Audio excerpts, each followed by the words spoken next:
They planned the perfect fake relationship. The lie was flawless. The chemistry? A complete disaster. When arrogant billionaire Damon Carter and mysterious media heiress Anita Voss strike a deal to fake date their way out of their parents' matchmaking schemes, they think they've found the ultimate loophole. Play the part, fool the world, and stay fabulously single. Hello family, welcome to True Life Stories. Please subscribe and leave a like for us, it means the world to us. Also share this video to your friends and loved ones and turn on post notifications so you don't miss future videos from us. Thank you as you do so. Sit back and relax as we dive into the story. Damon Carter adjusted the cuff of his Brioni tuxedo with the mechanical precision of a man who'd done this 1,000 times before and hated every second of it. The chandelier above the grand ballroom of the Astoria Regency shimmered like 1,000 smug diamonds, each one mocking him for showing up. He hated weddings. He loathed them. The forced smiles, the staged toasts, the sudden influx of third cousins who claimed to remember him when he was just a chubby-cheeked brat with chocolate fingers. Most of all, he despised the hovering specter of expectation, the unspoken social contract that said, "You're next, dear." And yet, here he was, watching his cousin Hudson, the good Carter, according to his mother, marry a pastel-drenched influencer named Tiffy or Miffy or something equally vowel-heavy. Damon didn't care. He was here because his PR manager told him to be seen, to smile, to be relatable, and because his mother promised to stop forwarding him dating profiles for at least a month. That part, he almost believed. "Damon," came a sharp voice from behind him. He didn't need to turn around. "Mother," he said flatly. Margot Carter appeared at his side like an immaculately dressed apparition. Diamonds, pearls, and the scent of old money. "I do hope you're mingling. The daughter of the Taiwanese shipping magnate is here. She asked about you. I'm sure she asked if I'm still in therapy. Don't be difficult. She has excellent bone structure." Damon raised a brow. "So does a Doberman." Margot sighed dramatically, as if burdened by the weight of a son who insisted on having personality. "You are 33, single, and the future CEO of a company that sells love in the form of yachts and penthouses. People expect you to live it." "I do live it," he said dryly. "Alone. In luxury." Before Margot could summon another heiress from her mental matchmaking catalog, Damon excused himself and disappeared into the sea of chiffon and champagne. Across the ballroom, Anita Voss was halfway through her second flute of rose when her best friend and cousin, Viv, leaned over and whispered, "Don't look now, but the Carter prince just showed up looking like he'd rather die than be here." Anita didn't look. She didn't need to. She already felt the shift in the room's energy, the way some women sat up straighter, adjusted their lipstick, tilted their chins. Damon Carter had that effect on people. The air bent slightly when he entered a room, like gravity wasn't quite sure where to place him. "Hard pass," she muttered, sipping her drink. "Oh, come on, you don't think he's hot?" Viv teased. "He's a blueprint," Anita said. "Too polished, too rehearsed. Like someone built him in a lab where emotions were optional." Viv grinned. "You're just mad your mother didn't set you up with him." That earned a laugh. "My mother gave up matchmaking the minute she realized I'd rather fake my own death than sit through another charity gala date." Anita Voss was, by all accounts, a puzzle. Mysterious, elusive, and slightly out of reach, exactly how she liked it. Heiress to the Voss global media dynasty, she'd spent most of her life dodging cameras and parties, preferring bookstore basements to ballrooms. But a favor owed to her grandmother had landed her here, in this glittering circus of people pretending to enjoy overpriced salmon and vows they barely meant. She adjusted her emerald silk dress and scanned the room lazily. That's when she saw him. Damon was standing near the bar, jaw tight, drink untouched. Their eyes met. It wasn't electric. It wasn't cosmic. It was a mutual eye roll from across $1,000 a plate ballroom. "You again."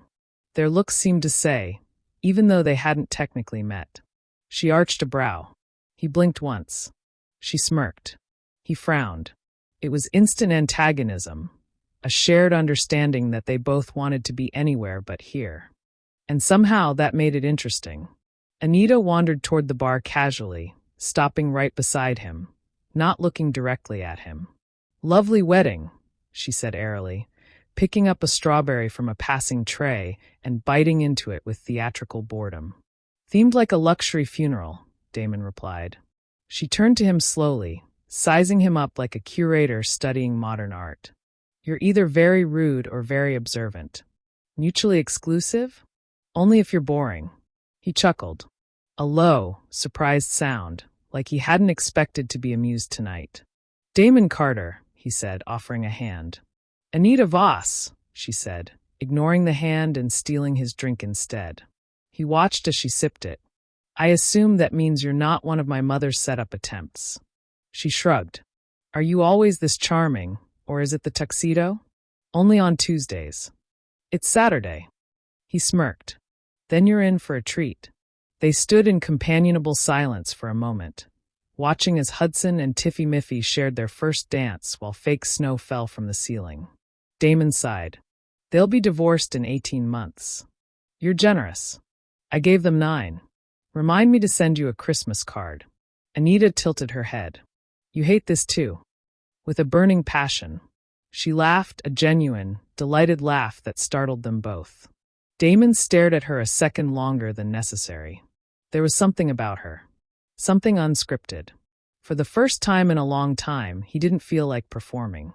"Tell me," she said, leaning in conspiratorially, "how many arranged marriage proposals have you dodged this year?" 14. She raised an eyebrow. "Rookie numbers." He looked impressed. "You?" 22. "I fake a cult obsession when I need to scare one off." Damon's lips twitched. "Tell me more about this cult." She grinned. "Only if you tell me why you looked like you wanted to strangle a peony." "I hate peonies. They're the most pretentious flower," she agreed. He stared at her. "Marry me." She snorted. "You wish." But neither of them walked away. And for the first time that night, neither of them wanted to. The wedding reception had spiraled into that strange late phase. The one where barefoot bridesmaids stumbled into slow dances with groomsmen, and the DJ was starting to play nostalgic 90s hits ironically. Damon Carter and Anita Voss found themselves seated on the edge of a marble fountain in the courtyard, beneath a string of fairy lights that looked like constellations too lazy to sparkle properly. They weren't supposed to still be talking. But here they were, 2 hours after their snarky meet-cute, surrounded by half-empty flutes and the dying embers of other people's fairy tales. Anita leaned back on her hands, letting the night air ruffle the curls that had broken free from her updo. She looked like a woman who belonged in old Hollywood, but couldn't be bothered to play the part. "You realize we've outlasted the bride," she said, gesturing toward the glass doors where Tiffy Miffy was being practically carried by her new husband, laughing like a tipsy flamingo. "I'm not sure she made it through the vows sober," Damon replied, loosening his bow tie with a sigh. "Respect." They clinked glasses. Another beat of silence. "Comfortable this time." "So what's your excuse?" Anita asked, looking sideways at him. "For what?" "For being 33, rich, genetically blessed," she gave him a mockingly exaggerated once-over. "And somehow single." "What trauma shall I guess? Divorce? Betrayal? Secret twin?" Damon chuckled, then leaned forward, elbows on his knees. "None of the above. I'm single because I don't need to be anyone's project." "Oh," she said, impressed. "You're emotionally self-aware. That's dangerous." He turned to her, eyes glinting. "And you? What's your reason for remaining an untouchable enigma despite being heiress to half the internet?" "I like my peace," she said. "And my freedom. And most men bore me by appetizer hour." "Fair. But mostly," she continued, tilting her head, "because every date I go on turns into a job interview for Mr. Voss. It's exhausting." Damon nodded, swirling the last of his drink. Anita glanced at him. "Your mother's still trying to marry you off?" "She's running a matchmaking campaign more aggressive than most political operations. I have a literal spreadsheet. She's color-coded it by net worth and childbearing potential." Anita laughed. "Sounds like mine. Except mine includes a media optics column." They sat with that for a moment. Then Damon looked over at her, and something changed. His gaze sharpened. Curious. Calculating. You know, he said slowly, we could fix this. She narrowed her eyes. Define this. The matchmaking. The pressure. The awkward setups. The family guilt trips. All of it. I'm listening, Anita said, not quite smiling. A fake relationship, he said. We pretend we're dating. Make it public. Just enough PDA, just enough press coverage, maybe a few staged photos in the Hamptons. Anita laughed. That is the most billionaire thing I've ever heard. I'm serious. So am I. I like it. He blinked. You do? Of course I do, she said, as if it were obvious. It's clean. It's strategic. It gets everyone off our backs. And best of all, she turned to him with a mischievous grin. No actual emotional labor. Damon looked at her like she'd just recited his love language. I propose a minimum 2-year contract, she said, standing suddenly and beginning to pace like a lawyer presenting a case. Public appearances at all major events, birthdays, holidays. No third-party dating during contract duration. Agreed, Damon said, following her logic with amusement. We'll need to coordinate backstories, Anita continued, ticking things off on her fingers. How we met. First kiss. Inside jokes. You'll have to like books. I do like books, he said, a little offended. Oh, sure. Leather-bound business bios don't count. You'll need to learn how to fake-read poetry. He smirked. I'm willing to suffer. She looked at him, hands on hips. Do you cook? No. Perfect. I do. You can accidentally burn toast in a TikTok video. Very relatable. He stood to match her, looking at her now with something bordering on admiration. You've really thought this through in the last 90 seconds. I run a media empire. This is basic strategy. He extended a hand. Anita Voss, will you enter into a mutually beneficial, completely emotionally detached, socially weaponized fake relationship with me? She took his hand, shook it once firmly. With pleasure, Damon Carter. The second their hands parted, something shifted. Subtle, but real. An invisible string had been tied. Not love. Not yet. But something had begun. 3 weeks into their relationship, Damon Carter found himself sitting on a velvet couch in a ridiculous Art Deco studio, holding a teacup the size of a shot glass and wearing a pastel sweater that made him look like a men's skincare commercial. Across from him, Anita Voss was curled into an armchair, legs tucked beneath her, sipping from a bubble tea with strawberry jelly cubes. She was wearing oversized sunglasses indoors, again, and making it fashion. You look like a very rich marshmallow, she said, glancing at his sweater with a smirk. You picked it. I didn't think you'd actually wear it. This entire charade depends on me being believably in love with you, he said, deadpan. And you clearly have tragic taste in leisure wear. Their first joint interview for Luxe magazine was going exactly as planned. If by planned one meant spontaneous banter, half-veiled threats, and an accidental sexual tension level that the camera crew clearly wasn't prepared for. The photographer, a disheveled man named Ronnie, looked between them like he wasn't sure whether to yell action or get a room. Perfect, Ronnie said after snapping a dozen photos of them mock arguing over a blanket. You two are like enemies who secretly want to make out. Totally fake, Anita said, tossing her hair. Damon's eyes flicked to her mouth, just for a second. Deeply fictional, he added. But behind the sarcasm, something buzzed. They hadn't expected this part, the chemistry. Not just physical chemistry. That was obvious. The way her fingers grazed his arm absent-mindedly during staged interviews. The way his voice dropped an octave when he said her name. The way the press kept calling them unexpectedly magnetic.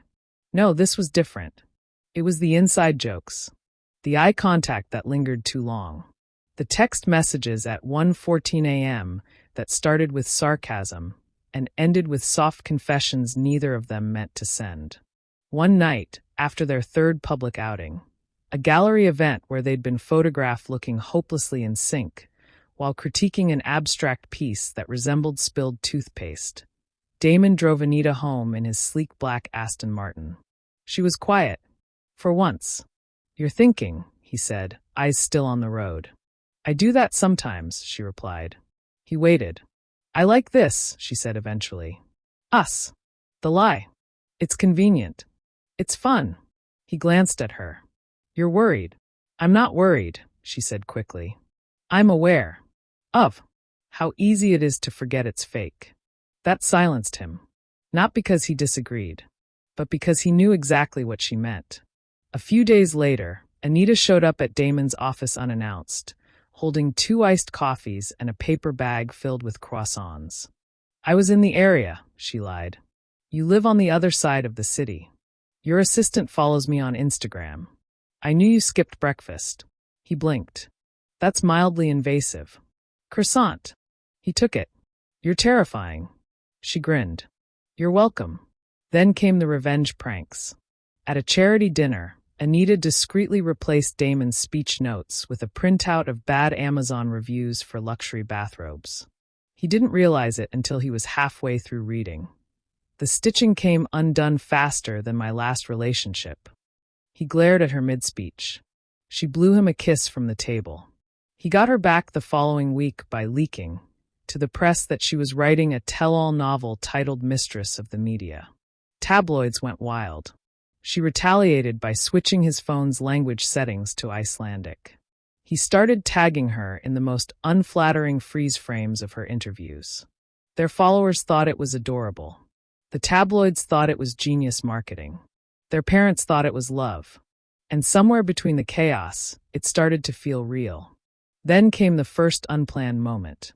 They were attending an exclusive rooftop fundraiser. City lights glittered below. A string quartet played an aggressive cover of Beyoncé's Crazy in Love. Anita stood near the edge, back to the skyline, wine glass in hand. Her dress shimmered like stars. Damon, mid-conversation with a board member, glanced at her and forgot what he was saying. She wasn't even doing anything, just being. And for a second, he felt something tug. Hard.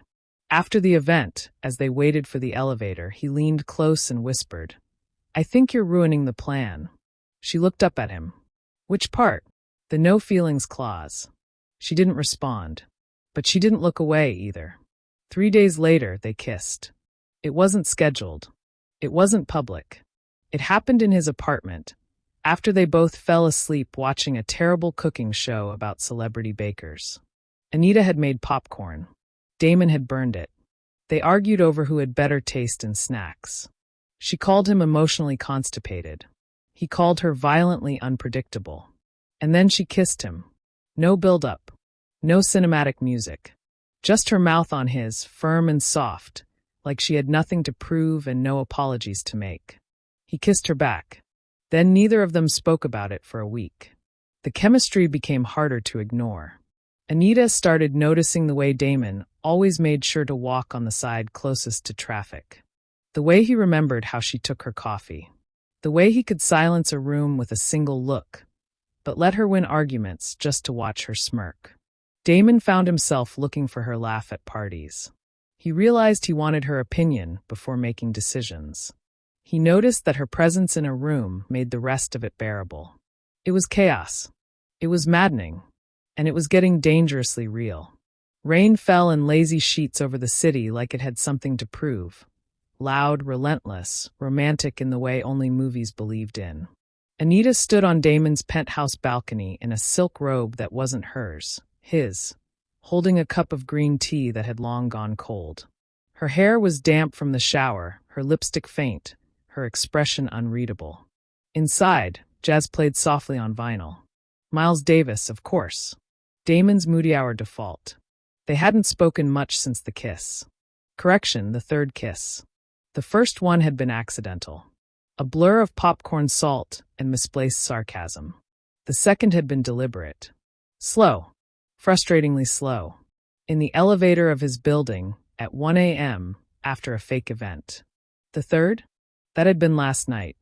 It had lasted long enough that she'd ended up falling asleep with her head on his chest and his hand tangled in her hair. Now the morning felt fragile. Damon appeared in the doorway, coffee in one hand, phone in the other. "Press is calling last night," a subtle engagement teaser. He held up the phone with mockery in his voice. Apparently, when I looked at you during that toast, it carried the weight of commitment. Anita smirked. You did look at me like I held your mortgage. I do look at you like you might burn my house down for fun. That's called healthy fear. Keeps things spicy. He chuckled, leaned on the doorframe, and watched her. Really watched her. The morning light softened her features, but it didn't dim her edges. Anita Voss was chaos wrapped in coolness. Fire in a glass case. And Damon, the man who didn't do emotions, didn't do attachment, had started measuring time by how long it had been since he'd last made her laugh. He didn't say anything. Just watched. She felt it. That look. That weight. That thing that wasn't part of the deal. She turned away, sipping cold tea. We should talk about it, she said after a moment. No, he replied without hesitation. We really shouldn't. But, Anita. Her name hung in the air. A full stop. She didn't push. Because she felt it too. That edge they were teetering on. That unspoken truth neither wanted to admit. The plan was unraveling. Of course it did. The Castellano Foundation Gala. $10,000 per seat. Champagne waterfalls. A guest list full of the world's wealthiest and most bored. Damon arrived in a black tux, jaw tense. Anita wore a dress the color of moonlight, silver, backless, dangerous. They looked like a power couple sculpted by the gods. They felt like a malfunctioning equation.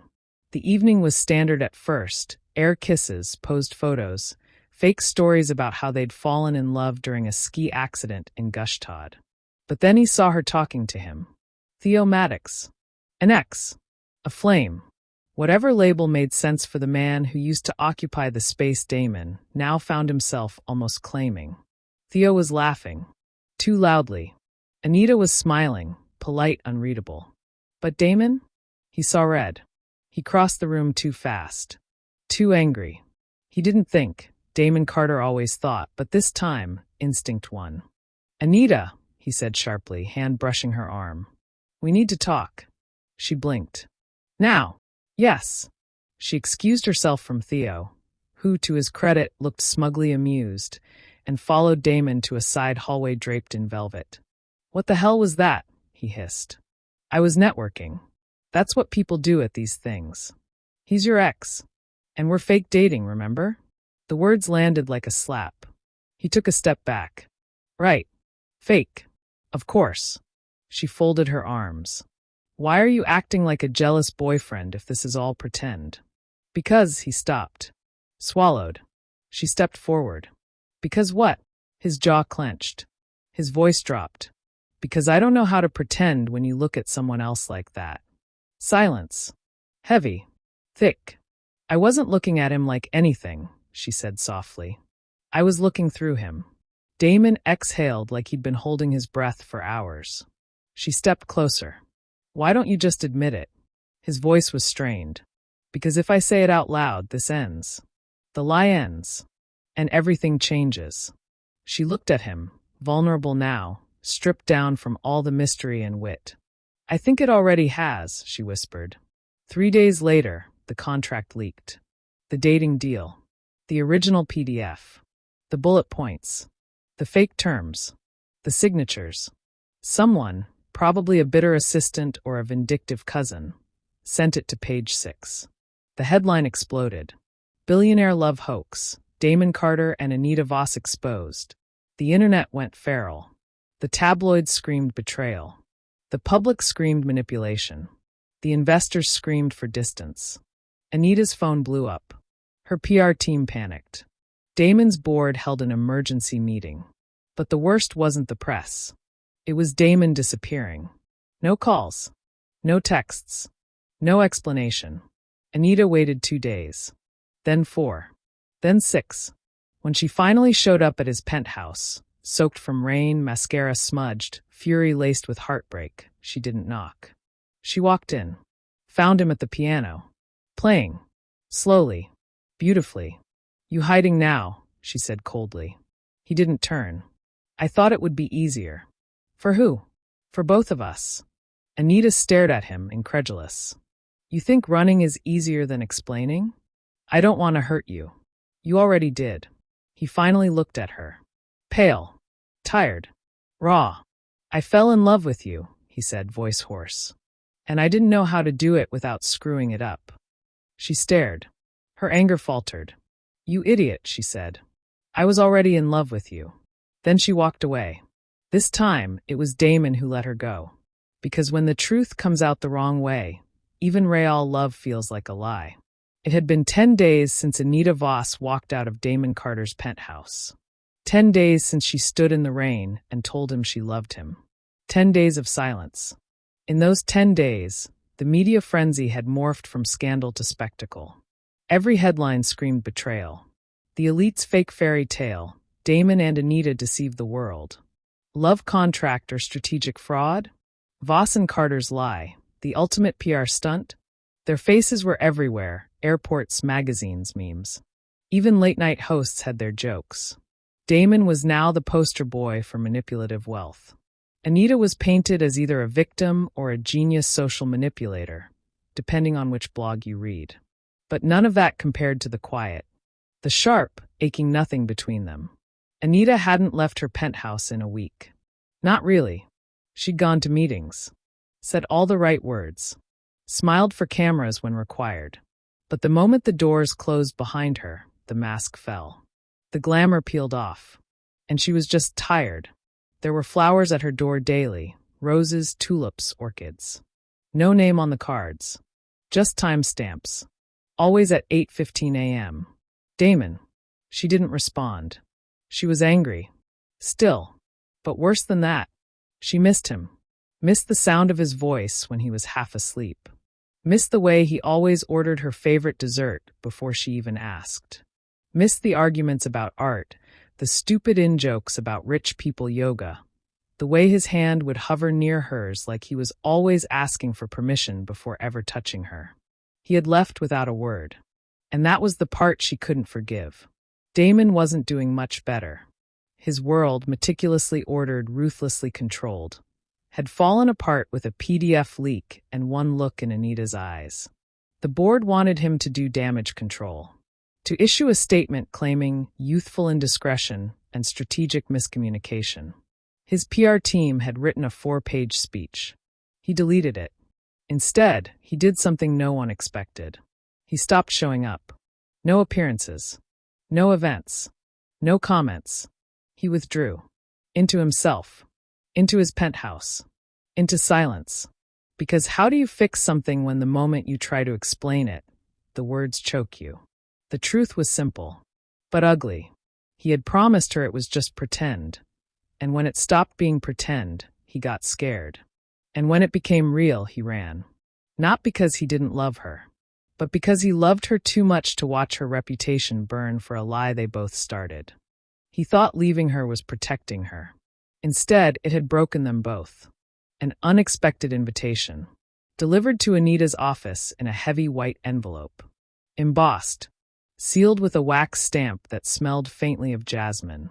Inside, a handwritten note. Family-only weekend. Just us. Just one last time. I understand if you say no. But I hope you won't. Margot Carter. Anita stared at it for a full minute. Margot. The woman who once introduced her at a gala as that elusive girl with all the opinions. Family only. Damon would be there. Her brain screamed no. But her heart, traitorous thing that it was, whispered go.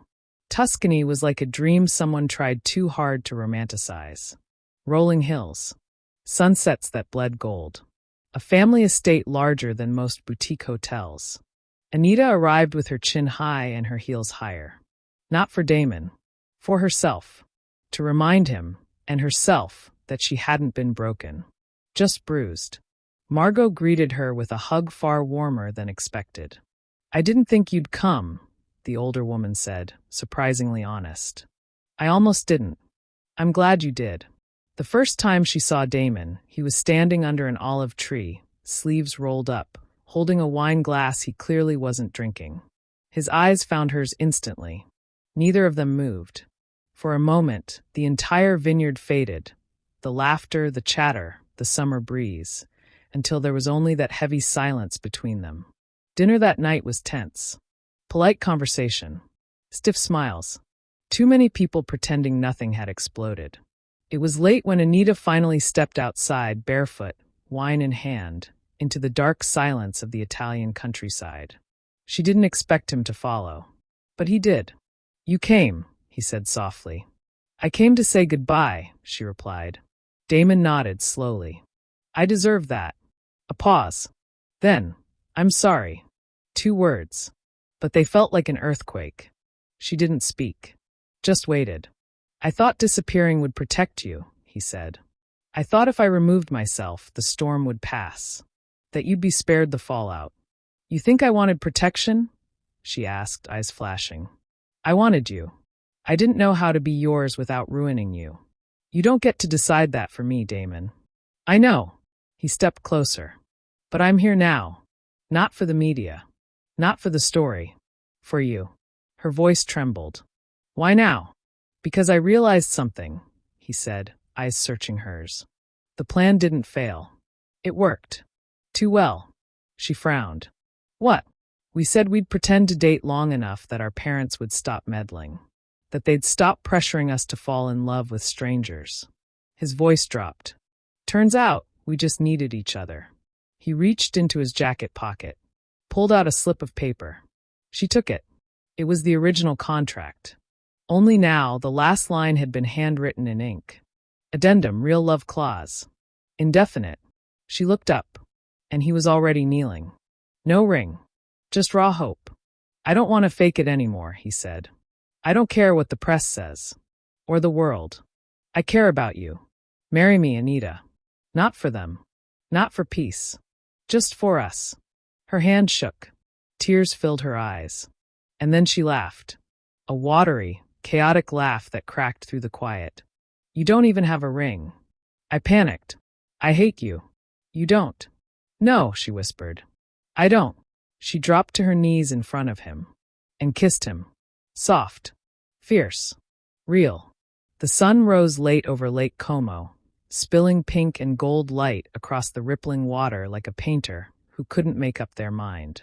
Everything shimmered, the lake, the windows of the villa, even the silence between 2 people who once faked love and now stood in it, knee-deep, terrified and completely undone. Anita Voss watched Damon Carter sleep.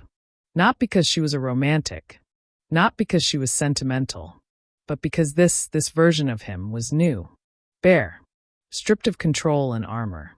He was lying half-covered in white linen, one arm stretched across her side of the bed like he'd reached for her in his sleep. His mouth was slightly open, brow soft, hair a perfect, tousled mess. Human. The man she'd pretended to love was so different from the one she actually did. And God help her, she did love him. Fiercely. Unexpectedly. Absolutely. It wasn't the dress fittings or public kisses or carefully staged press releases that made her fall. It was the nights he stayed awake just to listen to her rant. The way he bought her a new journal every time she filled one, never commenting, just placing it beside her tea. It was how he never interrupted, but always heard her. It was real. All of it. Their wedding came exactly 1 month later. Not the grand, over-the-top display society expected. No yacht vows or 6-figure floral arrangements. Just a villa in Bellagio, overlooking the water. 30 guests. No photographers. No influencers. No press. Damon wore a gray suit. Anita wore a satin dress that slid off her shoulders and caught the wind like wings. Her hair was pinned with pearls, and she was barefoot. Viv cried the entire ceremony and denied it later. Margot Carter gave a speech that started out terrifyingly formal and ended with, "Honestly, I always knew." The sexual tension at that first wedding was unbearable. Everyone laughed. Even Damon. Especially Anita. But the moment they remembered forever? After the cake had been cut, after the toasts had turned sloppy, and Viv had convinced someone's uncle to jump into the lake, they snuck away. Just the 2 of them. They walked down to the dock, hand in hand, the sky dusky and violet behind them. Anita kicked off her heels. Damon loosened his tie. They sat on the wooden planks, feet dangling over the edge. She leaned her head on his shoulder. "Did we just do the thing?" she asked softly. What thing? End the movie. He smiled, lips brushing her hair. Feels more like the beginning. She was quiet for a moment. Then, you scared? Terrified, he said without missing a beat. Good. She took his hand. Let's stay scared. That means we're still in it. Later that night, when the guests were asleep and the stars were stubbornly bright, they sat on the floor of their room, surrounded by empty wine glasses and torn wrapping paper. Damon pulled something from under the bed. A box. Small. Black. Tied with a gold ribbon. Anita arched an eyebrow. Another surprise? If it's lingerie, we're fighting. He smirked. It's not. Though noted. She opened the box slowly and froze. Inside was the original contract. Faded. Crinkled at the edges. The one they had signed, half-drunk and fully smug, at that godforsaken wedding months ago. Only now the last page had changed. It had been replaced. Typed neatly. Anita read aloud. New terms. All feelings valid. Especially inconvenient ones. Public and private affection encouraged. Arguments to be resolved via dance-offs, pancakes, or truth or dare. No exits. No loopholes. No expiry. You and me. Always. Underneath, in his handwriting. Clause 6. If you ever feel like running, take me with you. Her throat closed. She looked up. This is illegal levels of romantic. I'll take you to court, he said solemnly. You'll lose. I never lose. You're about to. He kissed her before she could argue. 6 months later, the internet still hadn't recovered. When the press finally caught wind of their elopement, the world lost its collective mind. Voss and Carter secretly married. Was the contract a long con? Fake love turns real, and now their hashtag relationship goals. Power couple of the year, from pretend to I do. Damon and Anita ignored it all. They had bigger things to worry about, like the cat they adopted, Princess Voss II, who had declared war on Damon's designer couch. Or the fact that Anita accidentally left her new wedding ring in a bookshop in Prague and had to barter with the owner to get it back. Or the truth that even now, sometimes they still argued over toast, socks, and what counted as a reasonable Netflix binge. But none of that mattered, because it wasn't about the plan anymore. It was about the mess, the chaos, the laughter, the love that snuck in when they least expected it, and the deal that was supposed to keep them apart had given them everything. We have come to the end of the story. I hope you enjoyed it. Leave a like and subscribe to my YouTube channel for more interesting stories.